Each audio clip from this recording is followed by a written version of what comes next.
స్వామియే శరణమయ్యప్ప.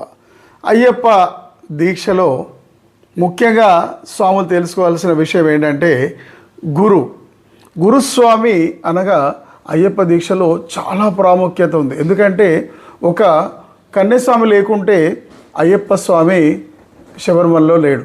ఏ సంవత్సరం అయితే కన్యస్వామి రాడో ఆ సంవత్సరం అయ్యప్ప స్వామి మాలికాపురత్వం మంజుమాత దేవిని పెళ్లి చేసుకొని సన్యాసాన్ని వదిలిపెడతా అని చెప్పాడు. అందుకనే కన్యస్వామి లేని యాత్ర శబరి యాత్రలో అయ్యప్ప స్వామి లేడు. అలాగని ఒక గురుస్వామి లేకుంటే కన్యస్వామి ఎట్లా వస్తాడు? గురుస్వామి లేకుంటే అసలు శబరిమలనే లేదు. అందుకే ఈ శబరి యాత్రలో ఎక్కువ ప్రాముఖ్యత ఉందంటే గురుస్వాములకే. అందుకే అయ్యప్ప స్వామి మాల వేసుకున్న స్వాములందరూ కూడా మీ గురుస్వాముల బాటలో నడవండి. వారు చెప్పిన విధానాల దీక్ష నియమాలను పాటించండి.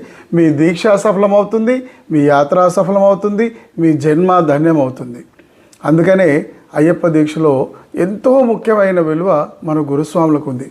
ఒక గురువు లేనిది మీరు మాల వేయలేరు, దీక్ష చేయలేరు, ఒక పీఠం పెట్టలేరు, ఒక పూజ చేయలేరు, ఒక ఇరుముడి కట్టలేరు, ఇరుముడి ఇప్పలేరు, అభిషేకం చేసి దర్శనం చేసి యాత్ర చేయలేరు.